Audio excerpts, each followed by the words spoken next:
So, welcome back to Boost to Better. Today, I am 1,642 days sober. I've got a massive ball of energy with me today. Welcome to Series 4, Episode 5 with Andy Casey. Here you are. How are you, legend? I'm all right, mate. That's a great. How many days? 142, which equates to 4.5. I want to say 4.5. Yeah, like what? Wow. 1st of Jan.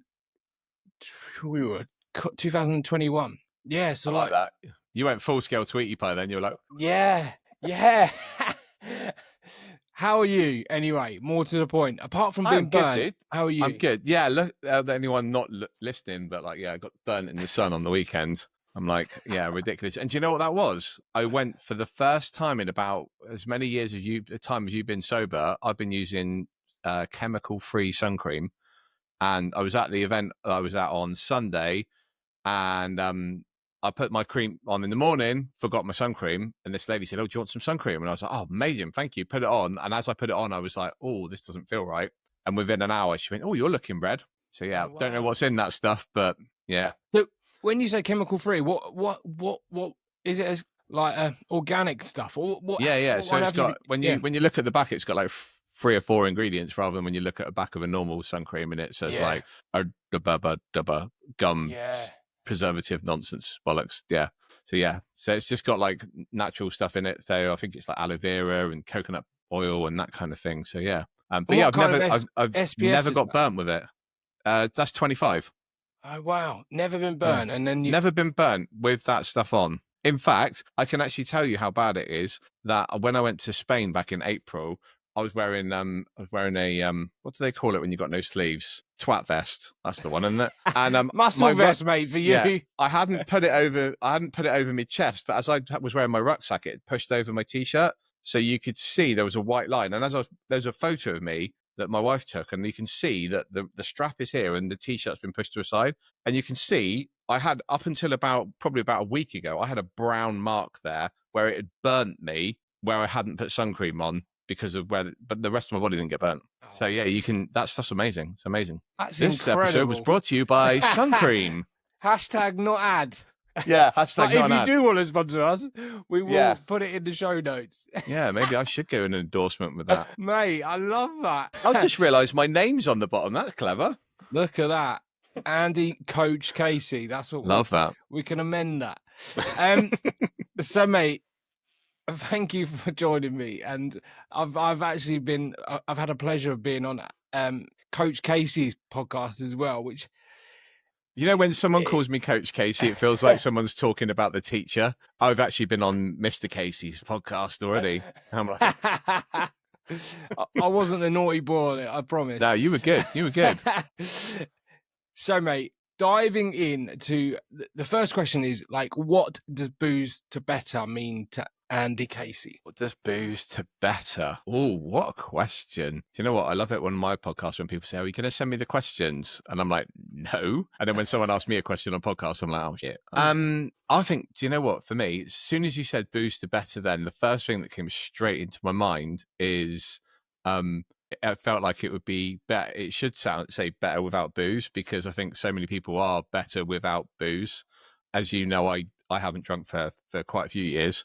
And that's not through a struggle with alcohol. That's just the fact that probably about 4 years ago, my wife and I got to Christmas one year, and we looked up at the shit. I don't know why I'm looking up there. It's not up there. We looked up. That was very like I was acting it out, wasn't it?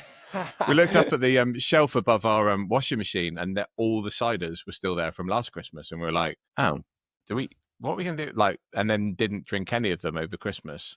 And the only thing that I've ever really kind of quite enjoyed was port and cheese at Christmas. And then we did like 2 or 3 Christmases where we're like, oh, we've still got like 2.5 bottles of port in the cupboard and we haven't drunk them. So yeah, we just threw the lot out. Just chucked it out. Wow. And we were just like, we don't, yeah. And the amount of people over the years, I mean, you know, my best mate says this to me all the time. Oh, mate, you're going to come over for a beer? No, haven't drunk for like 4 years. Why would you say that? And a week later, oh yeah, but you go into that gig, aren't you? So you can have a beer when you're there. No, I don't drink. And it's like, yeah, but you don't drink because you got a problem. I'm like, no, I didn't. I don't drink because I had a problem. I don't drink, but really enjoy it. So yeah, Yeah. it's mad, isn't it? So booze to better for me is got to be like, I mean, honestly, I mean, you've been there, right? Hangovers are shit. Yeah. I genuinely don't know why anyone like. I mean, I've been there, I've done it. I have bought the t-shirt. Why would anybody want to wake up feeling like that? And also, I don't remember hardly anything when I used to go out and and even that, I probably haven't gone out and got what I would call drunk for 10 years, just because it's just not been something I've done. Yeah, it isn't. It's crazy how we, or especially me, we chose to have a hangover, which is crazy, and a lot of signs of a good night were based on how shit you felt in the morning, right? If I didn't feel like that in the morning, was it a sign of a good night? Probably I wouldn't have remembered what happened, how I got home, what I said, who I've fucking pissed off. But also, like, if I hadn't thrown up, yeah, and it's horrible to think about it now, but if I hadn't thrown up or done something like that, it's yeah, it's crazy to think about. But also on the flip side, it's lovely to have someone on who didn't drink a massive. Well, you'd still drunk, but didn't stop because he had a problem, but he chose to. And I think what I've just talked about there is I still chose to drink for and get that hangover. So what would you say has been like the massive, like, when you haven't drunk and like your friends still invite you out, how do you deal with that now, other than saying this is who I am? How did you deal with it at first? But do you know what? It's just funny that you said that, because when you just said about like throwing up or the people you maybe pissed off on the night out, do you remember that episode of Gavin and Stacey? Did you watch Gavin and Stacey? Yeah, I love Gavin. There's the episode of Gavin and Stacey. I can't remember. I think it might be the stag do or something like that. And Smithy just gets pissed off with them all in the kebab shop for absolutely no reason. He goes, "Oh, fuck off then. Yeah, yeah, he is getting married." And I remember going into like, I mean, I used to work in bars when I was younger. And I remember going in at the end of the night and going to, which is the bit I'm going to come to in a second, and going to the kebab shop at the end of the night. So I used to work. Do you ever remember Chicago Rock? I've heard of Chicago Rock. So Chicago Rock, I started working with them in like 1999 or something, and I worked there because I was a musician, and I was like, I'm not making money with this, so I need to make a bit of extra cash, kind of thing. And we had to like dance on the bar if fucking YMCA came on. We were like, like, and then like, oh, it's just the weirdest job. It was like a British bar trying to be American. But a couple of weeks ago, my wife and I went to my wife's birthday's in December. So I always try and get her like a summery present as well, because it's a bit shit otherwise. And she used to always say that seeing about parties and drinking and stuff like that. I tried to organise her a party once, but she was saying like, "Oh, no one's going to come because my birthday's 5 days after Christmas." It's that whole thing, isn't it? It's like everyone's done by the 30th of December, or they're ready for the New Year's Eve. So anyway, we went to go and see Joel Dommett a couple of weeks ago. Love that. I saw you in there. Yeah. It was really funny. The guy's super cool. He's good, and super relatable as well, because he's talking about life, really, which is like what we talk about. At the end of the night, I mean, it was really weird because it was like half an hour first set, 25-minute break, and then half an hour second set. And I didn't get home going like, oh, that was disappointing. I went home going, that was just enough. That was really good. It was high energy. We left like buzzing. Anyway, as we came outside, it was like 9 o'clock. I walked across the road, and there was like this really, obviously you could tell how I haven't been out for a few years, really fancy kebab shop, touchscreen bloody tablets in there and like when your order would come up on the screen. And excuse me, I said to Kate, fancy getting something to eat? She was like, yeah, go on then, let's get something to eat. So we went and got Hawaiian burgers and cheesy chips, right? Love that. And that, as much as I do eat pretty healthy now, that for me was actually a bit of a treat. So I was like, oh yeah, I forgot. I never used to feel pissed in these places, because most of the time, being a musician or driving, I was always at the end of the night, I was sober in these environments. So I wasn't used to like, yeah. So it was that whole like looking around going, God, you know what? That end of the night thing, when you are pissed, you don't want to be in, so it was actually quite nice to, I mean, don't get me wrong. We could go on a whole tangent about good food that you eat. But yeah, I was like, oh, actually, that's quite nice. Yeah. I remember, like you say, throwing up and yeah. Crazy. Yeah, it's crazy. I think, there's a video circulating of me like in a kebab shop, literally ordering my kebab, but like fallen asleep, like stumbling in the kebab shop. Yeah. And I remember the message I sent to my mate, and my mate had to, again, embarrassing as it seems, but my mate had to then walk me home to my parents. Yeah. And this was like when it was getting pretty dark. But anyway, I messaged him in the morning. This is the maybe when I knew I wasn't around the right people. I messaged in the morning and said, "Mate, thanks for getting me home, and sorry about the kebab shop, because I would have obviously he was a fucking mess." I saw the video, and he was like, "Oh, mate, no worries, you were a hero in there," and I'm like. Like if someone's saying that, and I'm like, imagine again, like if my nephew, well, I mean, it's out there anyway, so my nephews probably will, excuse the pun, but stumble upon it. But it's just like, The good thing is they know you now, so they'll be like, "Oh wow, that was what did I call you on my podcast? Drunkle Marcus, wasn't it?" yeah, exactly, yeah. I love And that. and that's class, and it's true, isn't it? Like, but I mean, how amazing is that for your daughter that she has never ever seen you in that Oh like no, never. state? Like never. Yeah. I've never. We adopted my daughter 11, 12 years ago. I say that because she's 13 now, so there's an element of love and hatred all running around in my brain right now because she's that like hormone fireworks display. Yeah, but I've never. I don't. I would say she's never seen me drunk. Never. Yeah, that's Yeah, for me, beautiful. for me growing up, I rarely saw my dad sober.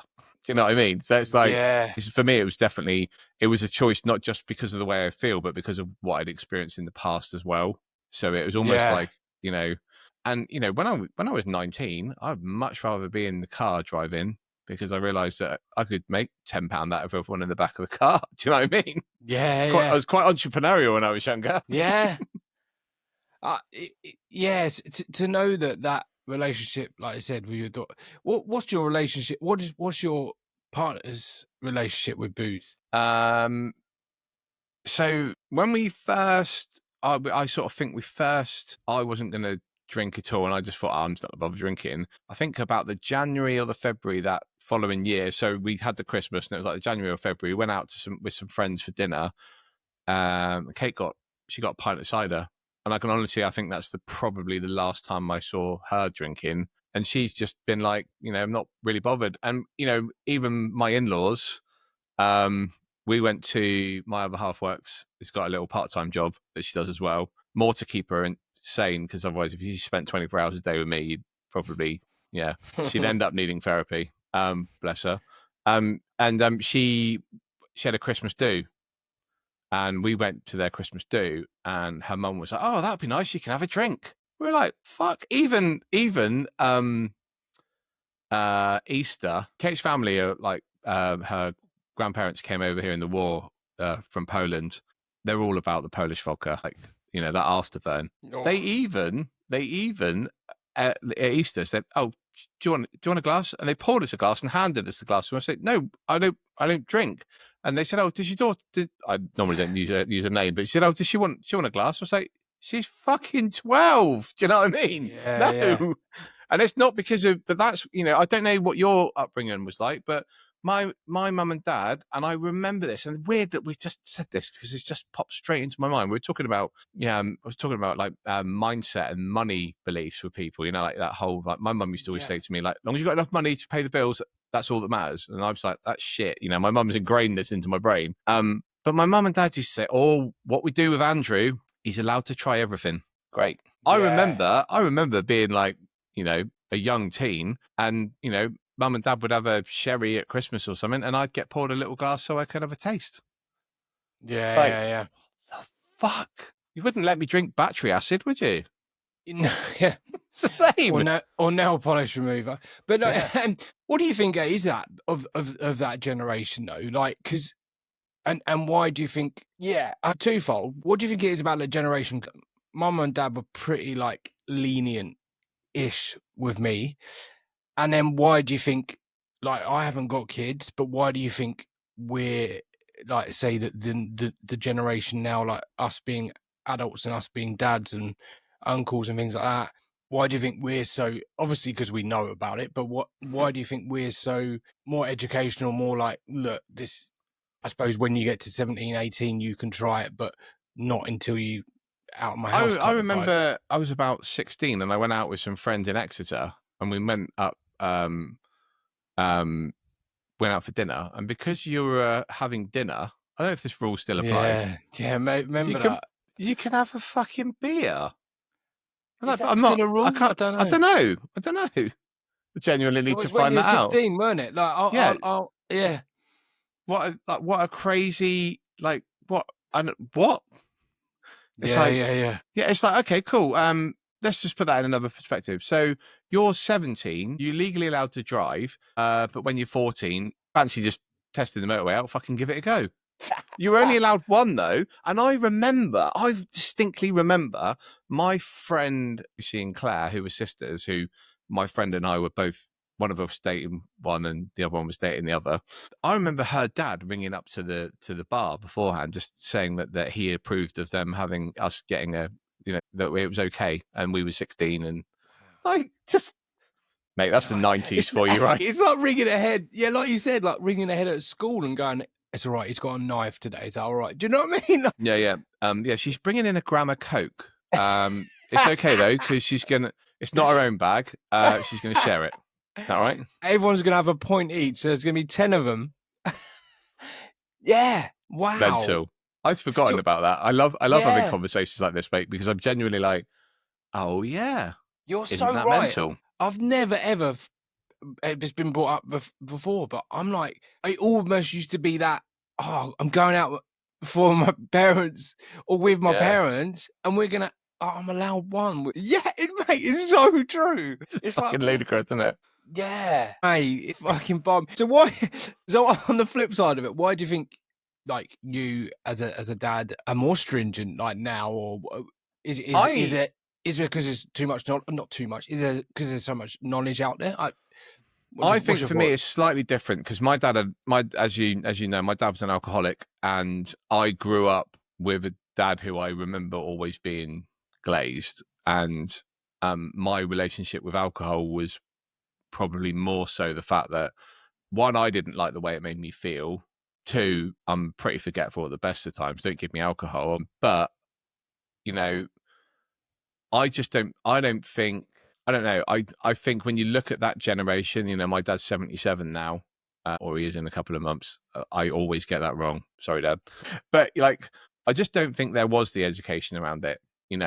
I remember doing all sorts of, like fun and fantastic things when I was a kid, and, having the great experiences with my dad. And, there isn't a DIY job that I have done as a kid, as an adult, that I didn't learn the basics, probably from my dad's fuck ups. But like, do you know what I mean? I learned a lot from my parents with, when it comes to my upbringing, like everything about like really what I sort of stand for, but also a lot of what they used to kind of instill upon me.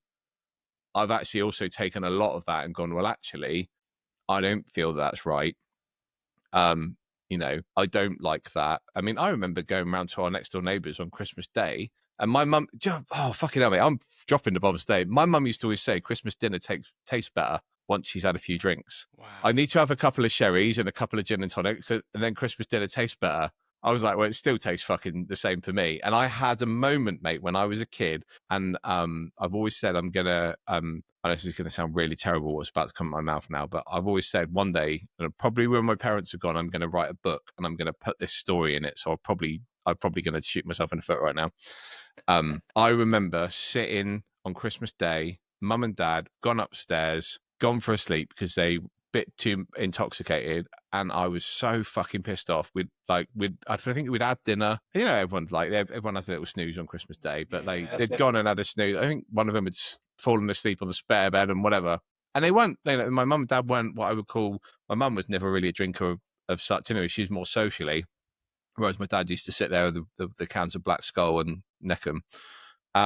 But yeah, I remember sitting there one day, Christmas, and I'm watching. I really believe it was Superman, because I just remember that film. It could be just it's a Christmas time film, and I remember asking my mum earlier on, "Oh, could I have one of the chocolates off the tree?" And she said no, because we haven't put them on the tree yet. and they were in like the box, you know, with the cellophane wrap, and it was like I remember it distinctly because they were the Cadbury's ones, because they were like the fancier ones, because sometimes you could get the ones that were just shit, weren't they? And funny saying Cadbury's is fancy, right? It's mental. I'll get the posh Stellas. That's the ones. And I just sat there and I thought, fuck it, fuck you. I was like, I'm sitting here. It's Christmas Day. I must have been, I don't know what age I was. I was early teens. I just thought, fuck this. So I grabbed the box and I went around the whole fucking thing and I ate every single chocolate that should have gone on the tree. And I remember my mum coming down and having a go at me about it. And I went, oh, great. Well, it was nice to spend time with you on Christmas Day. It was like, but because they both had a drink, that was my thing. And, you know, like I said, my dad's relationship with alcohol, as far as I've always remembered, my dad has always walked through the door from work and had a beer. And then once he'd had 2 or 3 cans of beer, it would be like, you know, what's the whiskey? There's the famous, oh God, it's a Bell's whiskey. Bell's whiskey. Bell's, it was always like a bottle of Bell's whiskey.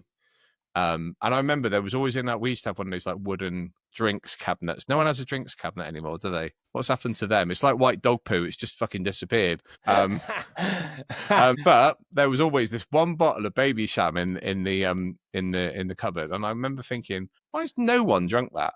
Like, I wouldn't be surprised my mum's still got it in the cupboard now. But yeah, 100%. I reckon my mum's still got the same. I might have to ring her after this. Oh, mate, it's crazy. How mental is this, right? So I remember talking of what people, and I checked but something stumbled across the other day. But when I got married, I got a bottle of champagne with like gold leaves in, from my work, with gold leaves in, and it said like Emma and Marcus 2000, whatever. I can't even fucking remember what year it was. 2015, I think. And I was like, obviously at the time didn't drink it, whatever. And then I was like, I had to go in one of the cupboards at my mum's the other day, and I was like, it's fucking in there still. And I'm like, oh my God. Like, amazing. Like, do you know what I mean? Like, talk about fucking bad memories. But yeah, like, you're right. Like, they hold on to shit anyway, but then it's like, probably baby sham from the fucking 60s. See, I talk a lot about anchors with my clients, about like, you know, those moments like the smell of cut grass and stuff. It brings back these memories. And as soon as we started talking about that, I don't know where the cabinet came from.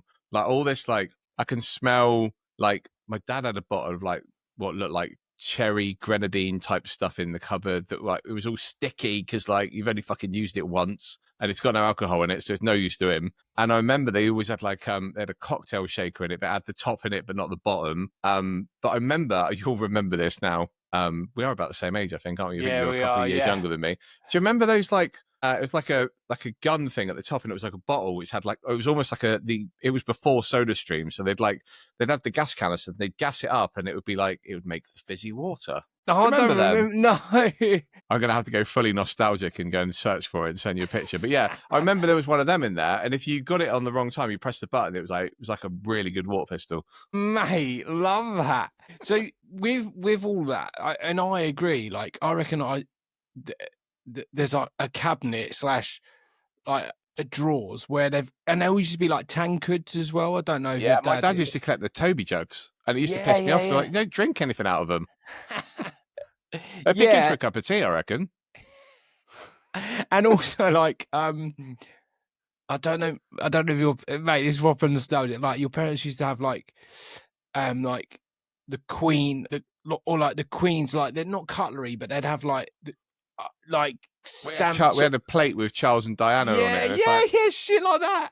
I still see that now, and I'm like, Mum, mate. So I went to my mum. This is completely off topic, but I love it. I think I went to my mum and dad's like, well, I don't know, 7-8 months ago, and I was like, Mum, right, you and Dad at home, and then like me, my sister, and that will visit. And I was like, you've got best part of 40 mugs here. Like a Kinder Egg mug, like like a Mars, like loads of 40 years worth of Easter egg mugs. Literally, loads of our old school Easter egg cups. And I'm like, Mum, like, what I would say is like pick a few and then just like get rid of the other ones. But then my mum come up with, God bless, I love her to bits, and she's fucking like my hero. But she comes up with excuses for everyone. She's like, oh, my auntie bought me this one. This is Nan's old one. Like, we've got one of them in our cupboard. Yeah, like, I don't know, the next door neighbour's dog's cats grandma bought us that one. Do you know what I mean? And I'm like, what the fuck? Yeah. I was like, Mum, you need, I don't know, 10 cups at the most. Oh, mate, it's crazy, isn't it? How much It's funny, isn't it? And that's the thing I think that's changing, definitely changing, is that nostalgia piece in the world now. Because, you know, you look at photos, you know, when was the last time you got a photo printed? I know, mate. Do you know what I mean? These memories are all going to be, they're all digital. And, you know, I know people who have lost hard drives and they've just been like, I've just lost like the last 10 years of my phones, or I've lost, you know.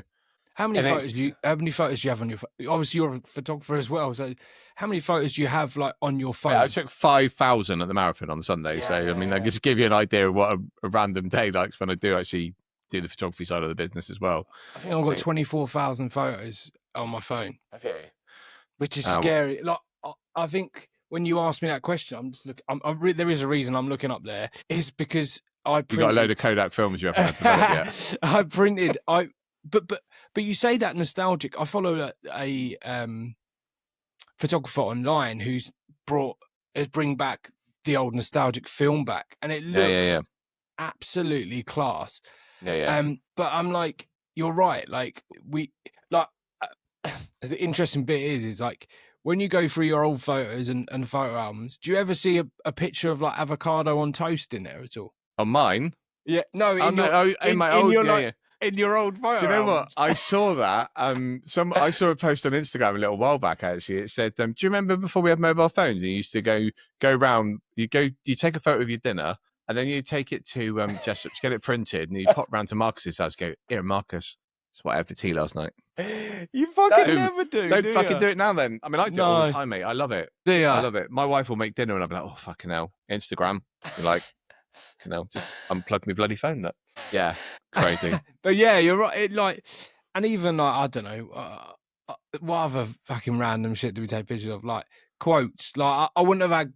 I've got fucking probably a folder full of quotes on there, but I wouldn't have took them when I was young. Like of like I don't know. Yeah, and do you know what's crazy? When I take a photo of a quote or something now, don't remember it. When I was a kid, I just remembered it. It's like, do you remember your old home telephone number when you were a kid? Yeah. I still remember it now. My mum, up until probably about 3 or 4 years ago, used to be like, instead of saying hello, she'd say the number when you answered the phone. Mate, also, like, man, I love this, by the way. This is so off topic, but I fucking love it. It makes it me. Also, mate, this is even weird, fucking stupid knowledge. I used to remember my mum and dad's like registration plates. I've forgotten now, but at one point I could tell you them. My dad had a black Sierra stolen when my mum had stolen as well when I was a kid, and it was, again, that's a part of an alcohol story, because it was one of those ones for me where it was, my dad used to always say things to me like, oh, it's a Sharesies present. So I'd get a birthday present and it was Sharesies. So like if it was a fishing rod, it was a Sharesies present, so he could use it as well. My dad had his car stolen in Bristol once, A91 XGH. Wow. I was about 8 when that got stolen. Why the fuck do I need to know that? Why do I need to know that? Yeah, I think my mum's was like F802NER or something like that. How the fuck? Why? And it's like songs now, isn't it? Like, what? How can we remember a song like back in? Well, especially I know probably you do, because that's what you're specialising in as well. You joke. So being I do about 30 gigs a year as well, right? I did about 25, 30 gigs a year 10, 15 years ago. I didn't use a tablet. I now, but admittedly my songs change a lot more because I'm doing like depping and function work, but like I'll rock up to a wedding and like I'll play a first dance that I've literally played 5 minutes before the day before to run through and done a gig. Whereas like years ago I would have been like, right, do do do do do do do. Like that was me learning Uptown Funk, by the way, in case you didn't realise. Yeah. Do you know what I mean? Like trying to learn the words, and I'd be like over and over and over and over again. Like there's so much of that. And weirdly, we were just saying about this. We said about photos a minute ago. The reason you got 24,000 photos now is because you don't give a fuck, because it's easy to make a mistake. If the photo's shit, you don't care, do you? Whereas back then, we had to take so much more care of learning the songs, I've got 36 images on a roll of film. 6? Yeah. Mate, I've probably taken 36 images today. I don't even know what they're of. Yeah. Do you know what I mean? So it's like back, when I think back then, and weirdly, this is why I think it's coming back to like what you were saying about, why maybe the way my parents or our parents' generation brought it up with, because like we've got so much knowledge and we've got so much information at our fingertips now. We get to kind of make a decision, don't we? And it's like, we using our phone, we're like, before that was almost where it was almost a bit more structured, because you like, oh, okay, I've got a roll of film, I can only take 36 pictures. Whereas now we've got all this information, we've almost got too much information, I think. I don't know if you think the same, but Yeah. my parents, my mum doesn't drink much now. My dad, my dad's had a liver transplant about 10 years ago now. And I got told on the Christmas, I think it was of 2014, that he had less than 6 months to live, and he's still here now. And it's amazing, it's incredible, but that should have given him the lease of life that he needed. There's the research out there now that's like, keeping him alive for however many extra years. But I think about it now, you think like, 20, 30 years ago, those kind of procedures weren't even a thing. You look at George Best. George Best just drunk the day after, Admittedly, my dad, I do know my dad has had a few beers since, but he's not particularly in the greatest of health. And I've sort of given the opinion of, it used to upset me when we went out for lunch about a year ago, maybe 18 months ago, actually. And he wanted to get a beer. And I actually took that moment where actually I thought, you know what, it's his life and it's his decision. And I don't mean that in a horrible way, but he always used to joke, and if he found that he only had like a week to live, he'd probably go and buy a bottle of Jim Beam, because for him, it's his nostalgic moment of remembering the good times when he used to be happy and drunk. I'd probably buy him that bottle of Jim Beam because I know it'd make him happy. Do you know what I mean? So I think the research and the things that we've got available, or the information that we've got available now, is so vast, and that's why I'm gonna jump on a really topical moment here, but like the Monjano thing that's going out now, it's the what's it called, weight loss jab, isn't it? Yeah. For me, there's not enough research in weight loss jabs and vaping. Yeah, everyone's jumped on the weight loss jabs, they jumped on vaping, and I just think that's going to be the next thing. People are stepping down from things like alcohol because it's been taxed so heavily. And I think that's what's going to happen in the future with stuff like, weight loss drugs, vaping. I think we're going to see a generation of stuff where, things have been released, and that is their not knowing enough about alcohol back 20 years ago when, you know what I mean? Yeah. No. It's that same kind of thing. Is that it's going to come around again? And I think once that's gone, I think there'll be something else that will get launched that will just be the next thing. I have to say, with the alcohol side of it, for me, and I know we've spoken about this a lot, but it's not just the person that's the drinker that it affected when I was a kid. It affected my relationship with my dad, my mum's relationship with my dad, but more so my relationship with my mum, because my mum was the protector in our relationship, because she was the one who would stick up for my dad. And weirdly, we've gone off on a right tangent now, but I'm going to tell you this story. I was in the Air Cadets, and I'd just come back from the Air Cadets, and I was meant to be picked up from one place. And you know what it's like when your parents, back then, you get a letter. Now they'll get an email. But there was the event that we were doing. I think it was a night exercise or something. Mum was supposed to pick me up from one place. She turned up to the wrong place. By the time she'd finally got me, I was the last cadet to be picked up. It was like I was knackered, cold, wet, miserable, and I just distinctly remember getting back home, and me and Mum were bickering because it's what we did. I was late teens, and I remember my dad. I walked in, and my dad had obviously already been at home for a couple of hours, and he was obviously pissed. He'd been drinking lager, and I don't even know what sparked it, but he basically had a go at me. And the only way to describe this, mate, was I was wearing high leg boots and I was in camouflage because I've been on a night exercise. I thought I was fucking Bruce Lee meets Arnold Schwarzenegger, Rambo probably. And he pushed me, and it was the point in my life where it just got too much.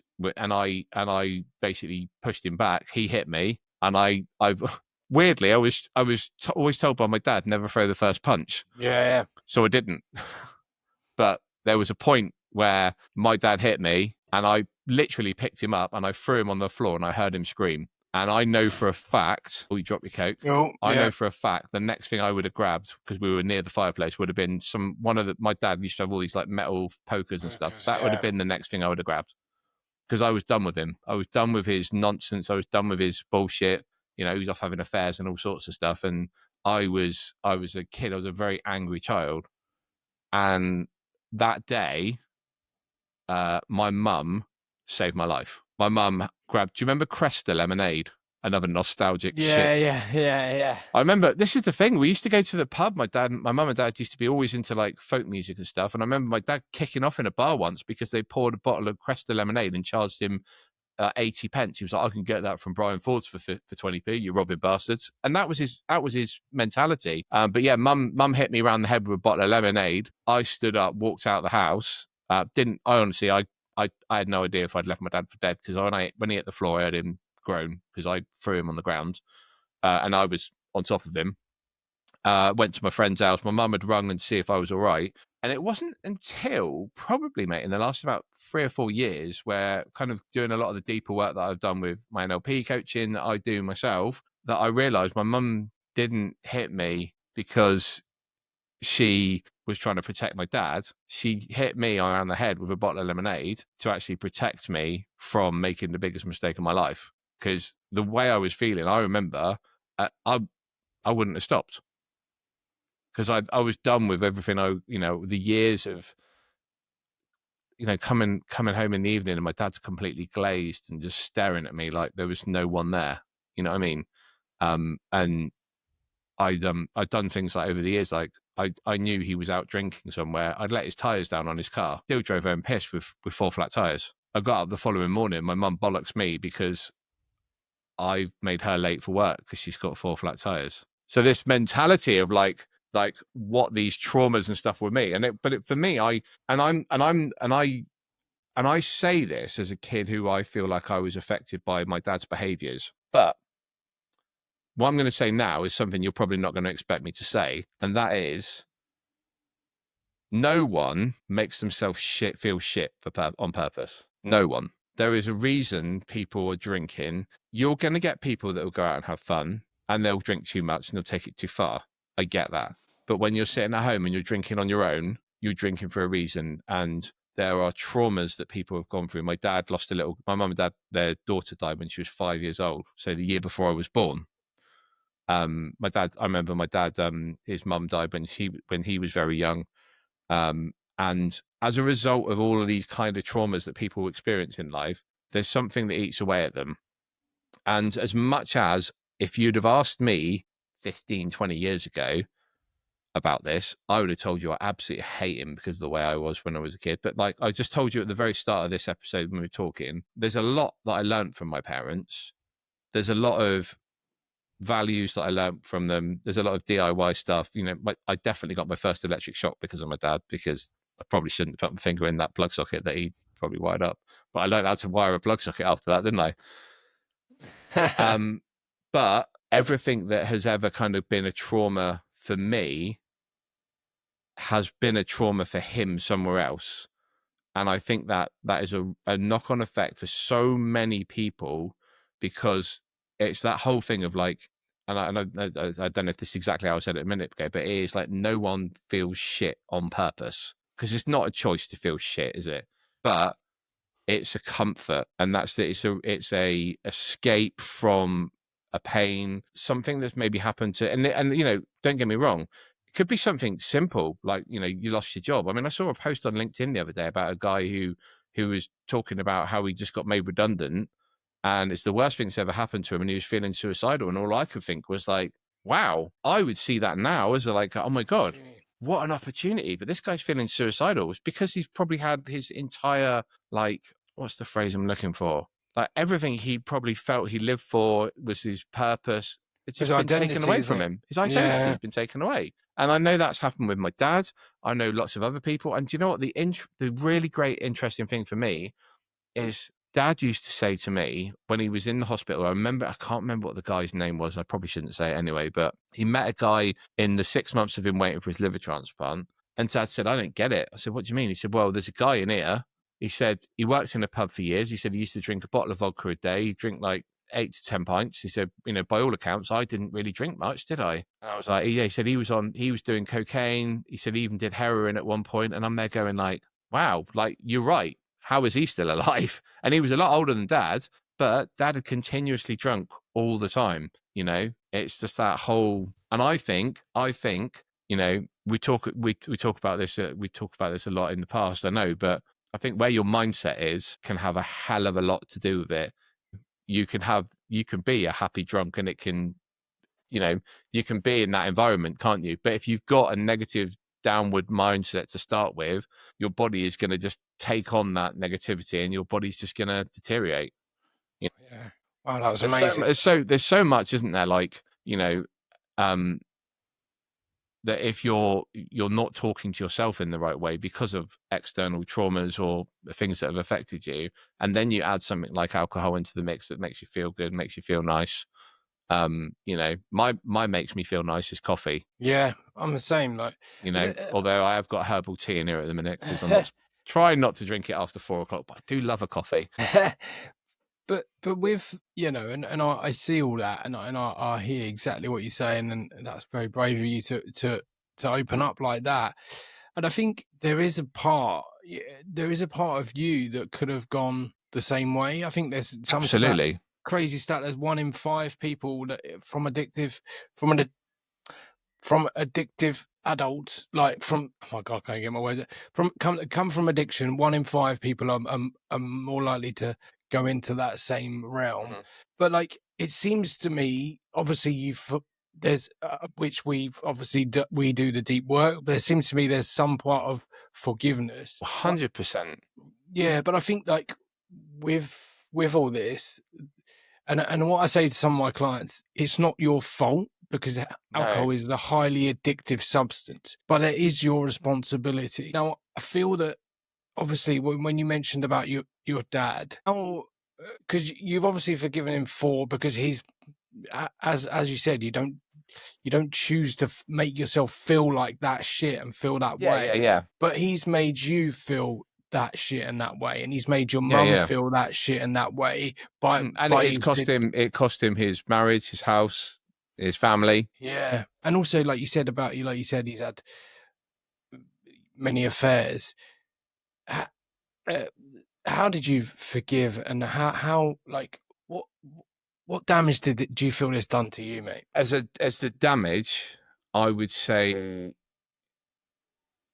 this is going to sound really bizarre what I'm about to say, but everything I've been through has made me the person I am today. Everything.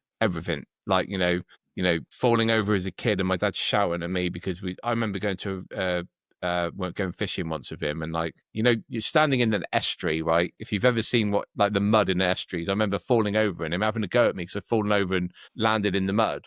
And I remember him like shouting at me and making me feel like shit. And I'm like, it's just supposed to be like Father-son day, but he's got his can of beer with him. Like, but everything about what he instilled in me as a dad, he's still my dad. He will always be my dad.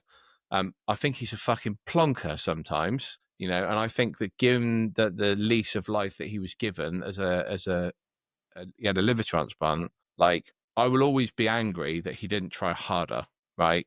Because he got given a second chance. I still feel that and this is like, you know, I'm smiling now because I still feel the system's fucked. Because you don't just give someone a liver transplant and say, well done, liver transplant, all your traumas have gone. The reason you were drinking is out the window. Yeah, agreed. They need some support. They need therapy. There needs to be more therapy. And this is something that we talked about on my podcast. And there was that, and I've just forgotten her name. I want to say her name was Amelia or Amelie, I think maybe. Yeah, I mean, And yeah, she was on this morning, and they Yeah. did that. God, what was it called? the car. Then they did a walk to They did the walk. They did the walk, and they went to Downing Street, and they put through this petition. It's about getting more support for what's it called? Family? Is it Families of Alcoholics or something like that? yeah, children. It's a national. It's NACOA. It stands for, so children of basically it's children of alcoholics, isn't it? Mm-hmm. And I remember watching that, and it was literally like we were meant to watch that because it was like a week or two before we had our last conversation. Yeah, I remember. Yeah, And it hit me really hard, really fucking hard. And I tell you why it hit me really hard, because I saw a little girl who was younger than I was when my dad had, you know, I was, oh, now 44. So I would have been about just over 30 when my dad had his liver transplant. Yeah, she was 10. Yeah, and she was 10 and her dad had died. And she said, I just thought my dad was normal. She said, I just thought my dad was normal.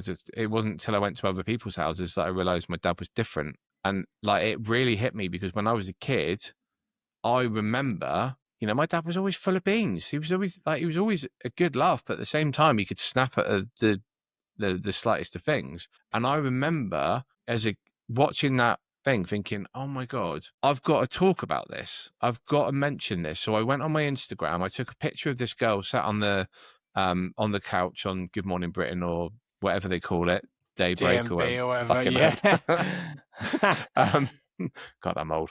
And I just put, wow, watch this, really resonated with me. Now, before I finish on this part of the story, I did something similar when I watched the documentary with Matt from Busted. I don't know if you saw that I documentary. And remember I remember your post on it. Yeah. So I put a post up saying, wow, it was all about addiction. It was all about his struggle with alcohol and the effect it was had on everyone around him. And I remember putting this post out and I got a response from my aunt, who I have not spoken to for 2 years, right? Who accused me of damaging my father's mental health by basically sharing and saying, oh my God, if you're going for any of this, like, please reach out to people, please get support. I have my own firsthand experience, but I didn't even name my dad in it. And she lost the shit with me and accused me of basically, and I was just like, at the time, I was like, wow. Obviously, she's probably gone through traumas as well with parents and stuff like that. Yeah. But I remember at the time thinking, oh my God, I shared this. So when it came to sharing this thing about this little girl, I thought, oh God, here comes the repercussions again. Someone in my family is probably going to disown me. I mean, it makes it cheaper for Christmas cards because stamps are fucking expensive, aren't they? Anyway, I shared this post. Fuck me, mate. Literally 5 or 6 people sent me DMs. I won't mention who they are for obvious reasons. And they just said, oof, that got me then. Me too. Me too. And it was like, fuck. There was like a couple of people that I spoke to that were just like, we just ended up having voice note conversation for like a whole day. Just like, yeah, my dad did that. My dad died last year. Yeah, my dad did that. I don't ever remember my dad being sober when I was a kid. It's like, my dad was always drunk. My daughter, hopefully, will remember me as being always sober. And do you know what? If it means that it costs, and I'm saying this in a very, very actually, because if my dad does watch this, he might be angry. But do you know what? I'm prepared to sacrifice my relationship with my father at the cost of someone else having the childhood that I had because their dad didn't know what effect it's having on someone else. They don't understand, or their mum or their dad doesn't understand the effect that their behaviors are having on their family, their children. And I truly believe that when those 5 people messaged me back, they needed more than anything to hear someone else say, I went through that, because the things that people go through that people don't talk about, there's people who go to the pub and get wasted and everyone can see it. But it's the ones that sit in the background and they're getting wasted and no one can see it. Did your dad know how much his actions affected others? I don't even think even now he probably gets it. Why do you think that is?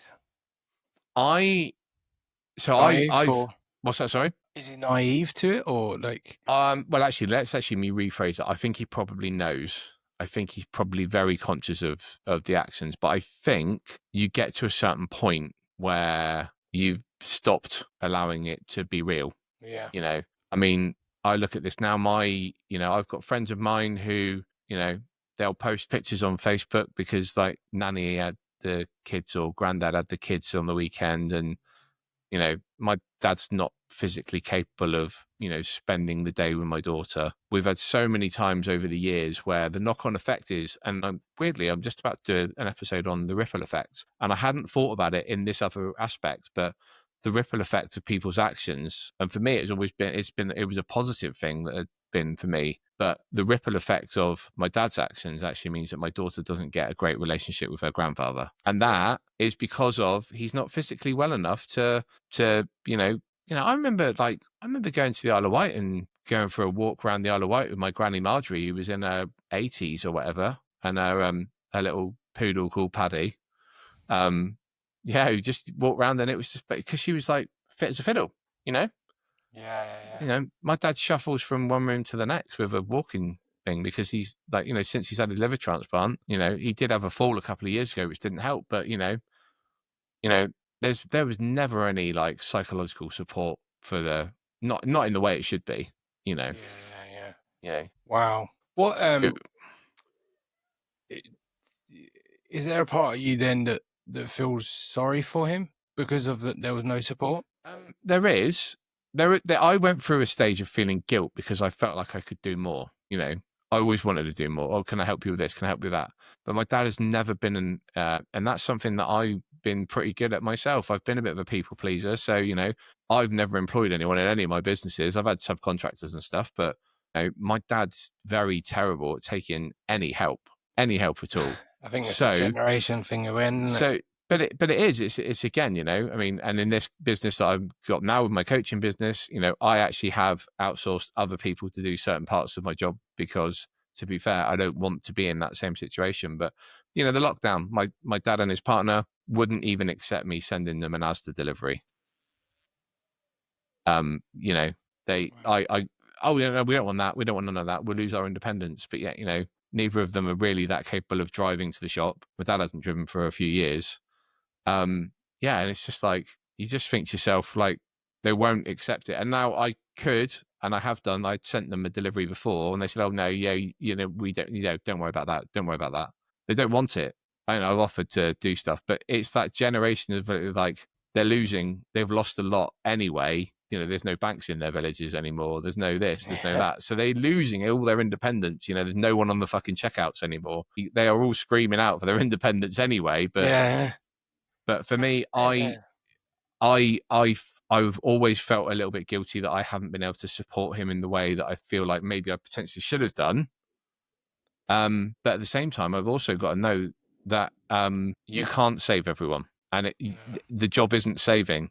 I'm there to be the best version of I can of the father for my daughter and the best husband I can be for my wife. You know, none of us are perfect, and we've all, you know, the amount of times I've done those moments where my daughter's gone, "Dad, you're on your iPad again," or "Dad, you're on your tablet or your laptop," and I'm like, "Oh shit, yeah." And I've got a bit of a rule we've got a bit of a rule in our house that when my daughter comes home from school, laptops, tablets, and stuff all go off because we want to be present. You know, don't get me wrong, I break that rule all the bloody time, but who's holding me accountable for it? Yeah.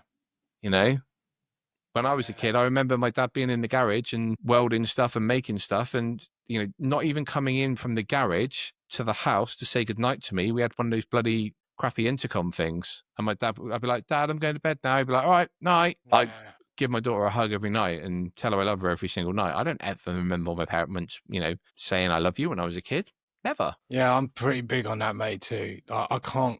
I think it was said in like. Yeah, I know, but mate, you got to stop ringing me and saying like, "Mate, I love you." I'm like, were you and I love you drunk as well? Because I've got a mate of mine who would always cry, and he would Yeah. always tell me, "Mate, he'd be like, Yeah. Casey, I love you, I man. suppose it I was. love you." I love you, and then like again, emotional, like, and but I suppose that's carried on to now. Like you know, Notting Hill, I cry. Lewis Capaldi at the weekend at Glastonbury. I Oh, fucking mate, that fucking destroyed me. I don't even like his music.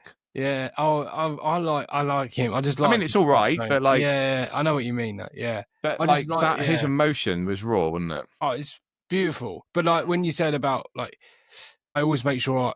This is personal shit, but I always make sure I give my wife a kiss, fiance a kiss before bed, and like we don't get. You've got a wife and a fiance. Yeah, Mental.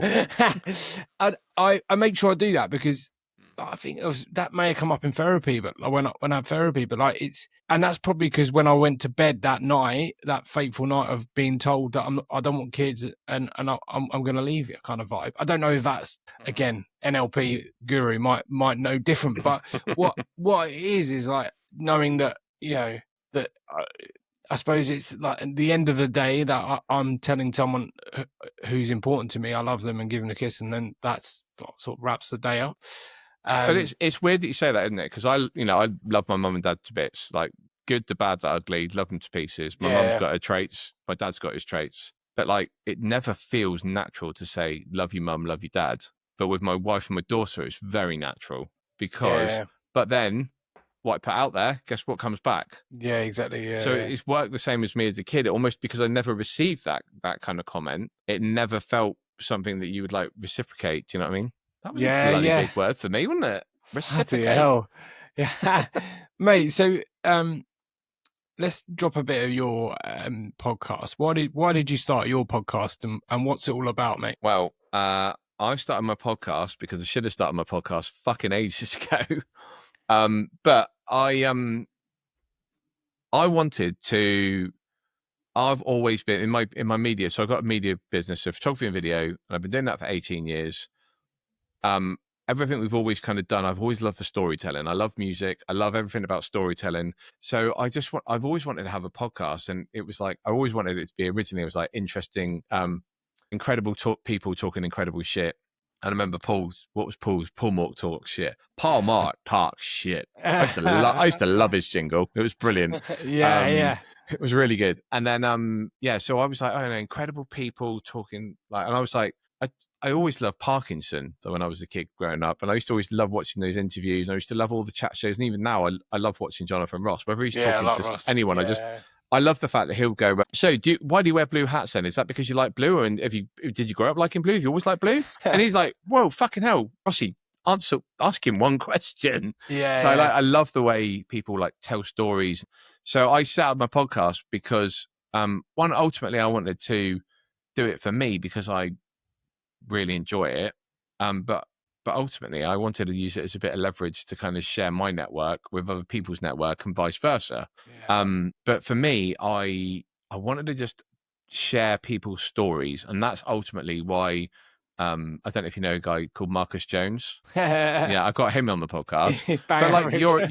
you're a classic example of, I mainly work with a certain type of person, but the fact of the matter is actually I work with people, and that's something, if anything, it's actually helped me with my podcast, has made me realize that all the people that have come on my podcast, whether they're parents, business owners, or whatever they are, they've all got stories. They've all had the good, the bad, the ugly, and they've all learned from various different things, whether it's they're still doing what they're doing now. But ultimately for me, it was just to chat to people about interesting stuff. And it's been wicked, mate. Honestly, I've had some incredible people on there. I've had some half an hour episodes. I've had some hour and a half episodes. But the big highlight for me was I actually went to Atomicon back, would have been about 2-3 weeks ago.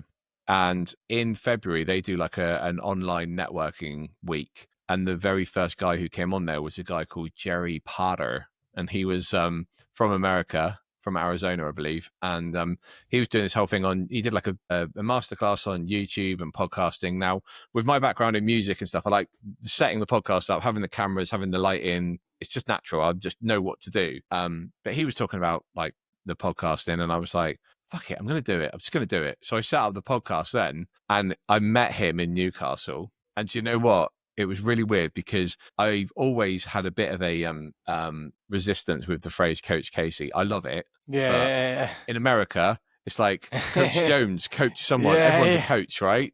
And it's normally in sport. Anyway, we're in Newcastle a couple of weeks ago. Jerry walks across the room, and he's like, "Hey, man, it's Coach Casey." And I'm like, I've fucking arrived. I was like, this guy just recognized me as Coach Casey. And like, yeah, I was talking to him and I was like, hey, dude, I'm on like episode 18 or 17 or whatever I was on. And he was like, what? So you set up from then? I was like, yeah, I went all in. So yeah, so I just dropped episode 20 today. 21 next week is going to be on my own. And if you know about habits, 21 forces a habit. So we're in for the big time, right? Boom. I think they say like, didn't yeah. People who get, there's some crazy stat that people who get after 21. Yeah. There's not many people who do that, right? And I used to love training my dog, and people used to always say to me like, how come your dog like always sits really well? And I'm like, because I asked him 21 times to sit down, and on the 21th time he got used to it, and I do it every day, and I did it every day. And I even, when I first started training my dog, I was like, right, 21 times forces a habit. And it's just always been something that's instilled in me. So I'm very excited about next Tuesday. The 20, and I'm going to do that episode on my own as well, so it should be good. Mate, I love it. Yeah. Why doesn't it stick with golf then? Because I've done that 21 times and I'm still shit. Yeah, but have you stopped loving it? No, I love it. Well, I there actually we go love it. then. That's the problem then. Yeah, It doesn't matter how good you are, but you're still doing it because you still love it. yeah. You're So right. the habit is actually enjoyment, probably not the end result. Yeah, no, you're 100% right. Oh, mate, we talk about this before about the bloody golf and like hole 19? Yeah. Well, that's why people. It's interesting. In 10 days, so I've got a good friend of mine who I'm not gonna sound like a right cunt, but he doesn't get out as I maybe didn't he know does. we could say cunt on the podcast. He doesn't get out as beep. Chop that, Jamie. And he doesn't get out as Who's maybe. Jamie? I was Have joking. you got a podcast producer? I have not got a producer. I barely edit my own. But anyway, yeah. But we're going away in 10 days. The reason I know is because he's very much telling me about it, and like he's just super super excited. And I'm like, the old me was like, oh my god, like a golf trip away. It's just like recipe for carnage. And I'm like, I hope, and I'm pretty sure he won't, but I hope he doesn't see that as that's what he wants to do, and me then just Yeah.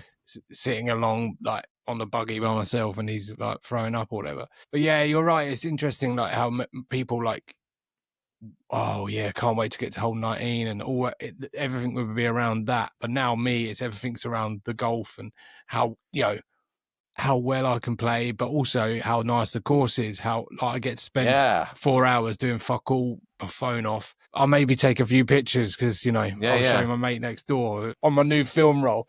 Yeah. Mate, I'm gonna end it with this one, but this isn't the normal one. I normally two questions. Firstly, what two things? If someone said to you now, if your daughter or someone said to you, what two things would you say if someone wanted to give up booze? And then the last one, I normally say, what advice would you give to Andy in his drinking heyday? But because you weren't a massive drinker, I'm going to go, what advice would you give to your dad in his drinking heyday? And why would you give him that advice? You said two questions, and then I just thought about something that really sticks out in my head. So you might have to re-ask me these questions because I feel like I need to share it. Yeah. My stag do was ruined by alcohol because all I wanted to do was go for a surf with the boys the next morning. When you just said about golf, I'm like, yeah, we all got dressed up. We all looked wicked. But they bought me a dirty pint. I'm not drinking it, and I poured it on the floor. And then someone tried to start on me, and there ended up being a bit of a scrap between I was Mario, there was Mario, Incredible Hulk, Banana Man, you name it, was all scrapping outside because I threw a dirty pint on the floor. Yeah, didn't you say it cost quite a lot of money as well? It's like 40 quid. I mean, that's 2007. God fucking hell, I don't know what that would cost now. Yeah. But for me, it was the fact that actually being with the boys, having the fun, going out, having a bit of a boogie, seeing them, and then going for that surf the following morning, mate, that was all I needed. I didn't want to wake up feeling shit. I was so excited about going for the breakfast in the morning after we've gone for the surf, because there's nothing like that feeling of being like a little bit cold. Or no, it was like maybe March time, but yeah, it was like a little bit cold, and you're having like a breakfast at the end, and it's just that chat. I hate the fucking phrase camaraderie, but it is that. Yeah. You know, was that brotherhood, isn't it? I know I hate that word as well, but yeah. So what were the questions? What advice would I give someone if they were thinking about if they wanted to stop alcohol? Yeah. I'm going to say something that you're probably going to go, yeah, I've heard this before, and I'm really sorry, but I'm stealing a phrase from Paul Mort. If you can't do it for them, for you, do it for them. Love that. I haven't heard it before on this podcast. So Morty always talks about this before, of like people doing stuff, and it's always stuck with me. Is if you can't do it for you, do it for them. Because do you know what? Like, there's been moments in my career, in my business, when I've struggled, and I'm like, oh, fucking hell, just chuck it in. I'm like, well, actually, no, I'm not going to be that. I need to be that example for my daughter. I want to show up for my wife. I've done that with the dogs. If you've had a bad day, don't go for the walk for you. Go for the walk for them. And like, I'm really like, if anyone says that they've got no one to do it for, then you can do it for yourself, because you have everything to live for. The world is a world of lobster of opportunities. Like, there are so many things that people can achieve. And I was once told when I set up my first business, are you fucking mental? It's like, why? They were like, we're in a recession. And I went, yeah. They went, well, I suppose you're at the bottom. Can't get any worse, can it? And that's the thing. Even if you're feeling like you're at the bottom, guess what? The only way is up. Fucking hell, did I just do that? Yeah, yes. Yeah. What's the other question? What would I... What advice would you give to your dad in his drinking heyday, and why would you give him that advice? Is it really weird? I felt like I just had a bird tweet in my headphones then. Have you got birds in your house? You got canaries in there? No, that was your inspiring brain, mate. Mate, it was like when you whistled earlier on, I was like, perhaps he is down a mine and he's got a canary beside him or something. What advice would I give my dad? I think the advice I would probably give my dad is no matter what you think you're going through, you are loved, because I think that's something that I think maybe he didn't feel that way. Maybe he didn't feel like it wasn't fair because of what had happened to him. But, you know, if I believe back then, let's just go back to 1980 when my sister died. There wasn't the support there is for people with bereavement back then. You know, there wasn't the support with him when he had his liver transplant in the way there should have been. There wasn't the support for my mum. There wasn't the support for my dad probably when his mum died when he was 14 years old. Like, so all of the stuff that you go through, like, people don't know that they're loved, and they don't know. I mean, you know, Giorgio talks about this. George Charlton talks about this a lot, about we are love, you know, and it is like, you know, it's like, I don't know what the phrase is, but if love is the answer, what was the question? So, because you forget about the question because you know what the answer is, right? Yeah. So it's kind of like, for me, it's like everybody who's going through something that, you know, they deserve a second chance. They deserve more than one chance. And, you know, if they knew that they were loved, they would have more purpose, right? And they would feel more fulfilled because they feel that they are, if they feel that they're loved, therefore the knock-on effect is they will feel that they can do it for someone else, not just for them. Yeah. Wow, that's beautiful.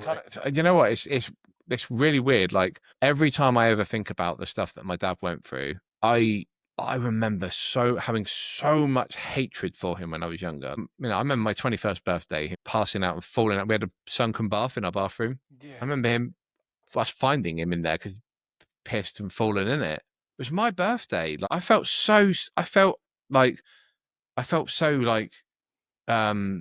overshadowed from my birthday because my dad passed out and fell asleep in the bath or whatever, and everyone was like, hey, Mike's on the floor again. But it was like, you know, actually looking back now, I felt really sad because that was his way of probably coping with it. You know, what's the stuff that he, you know, was he in a situation where, like, at my 21st, he could have just been being a twat for all we know. You know, don't get me wrong, some people are knobheads. But at the same time, was there a moment, and I'm literally speaking what I'm thinking right now, was there a moment at my 21st birthday when my dad went, I should have had my daughter's 21st birthday. I never had that. So he drunk. Do you know what I mean? The anniversaries, birthdays, Christmases, they all fucking hurt, don't they? So all of these things that I struggled with when I was younger, and mate, it took me a long time. It took me a long time to not just forgive him, but understand, because, again, no one told me. You know, no one told me, and it wasn't until I was, you know, probably 40, which is only a few years ago, where I actually realised I think I'd spent the last 40 years grieving a sister I'd never met. So even me as an adult was going, there's something feels funny, like but it's because I didn't feel the love, because I always felt the rejection of, you know, my parents used to always say, oh, if we hadn't lost Sonia, we would have always had another child. The love didn't feel like it was there. Do you know what I mean? So I didn't realize that I was grieving this loss. And whereas I've taken that and used it in a different way, and now I'm, you know, hugging trees and meditating every day and writing in a journal. My mate said to me the other day, don't 9-year-old girls write in diaries? I'm like, if they did, they wouldn't struggle with so many things. Yeah, exactly. Yeah. When they're older. Yeah, that's amazing, right? You've I think, to summarize it, all what you've just said is that we're all going through shit. We're all riding something.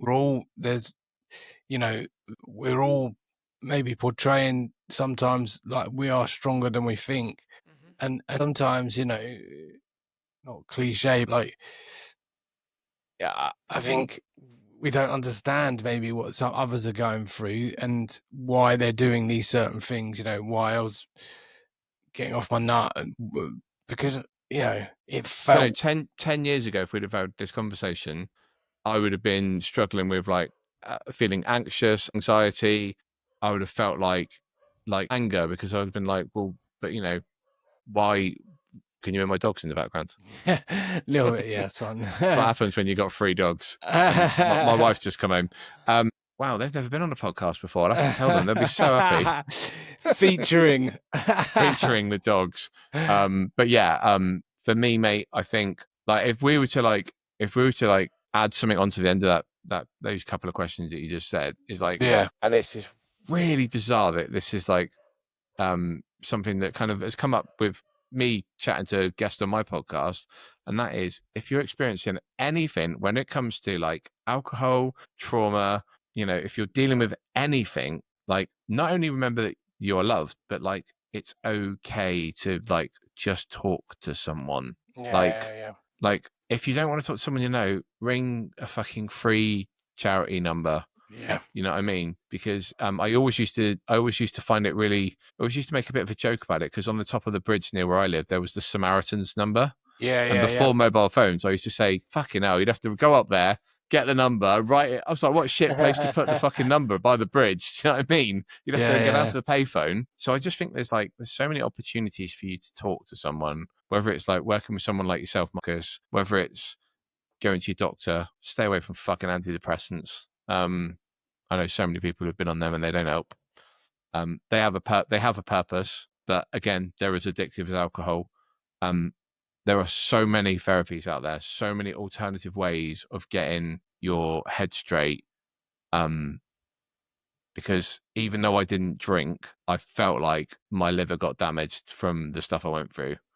And do you know what? I wish to this day I still had the photo. My dad sent me a photo, and I think he'd taken a photo, but it was of his stomach when it was after his liver transplant. And the only way to describe it is it was like a brown envelope. It was literally a fucking triangle out there where they flapped him open, taken out his liver, put the new one in, and his liver was was smaller than a 50p piece when they took it out. Jeez. Yeah, he went back to his consultant a couple of months afterwards. And I remember Dad joking to me, saying, I went back to the consultant. The consultant said, hey, bloody hell, Mick, I didn't expect to see you again. And he said, when I saw you, he said, I thought you had a month left if you were lucky. And that was when he put him on the transplant list. Bearing in mind, when they tell you you've got 6 months to live, that doesn't mean they put you on the transplant list, because it takes a while for them to put the applications and stuff and everything that goes through. Yeah, I've hence why I carry a donor card, because I might have the worst looking eyes, but take whatever you need from me when I go. If it's awesome worthwhile. hair. Yeah, that awesome hair. Mate, that has been super, super special.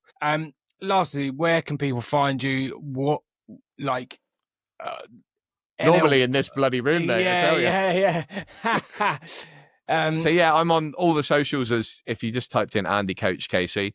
I'm on Instagram. And I think my LinkedIn might actually just be, it might be Andy Coach Casey UK maybe, but yeah, just type in Andy Casey. And on my website it's just coachcasey.co.uk. But yeah, man. And genuinely, I mean this from the bottom of my heart. Like, even if you don't want to talk to anyone else, right?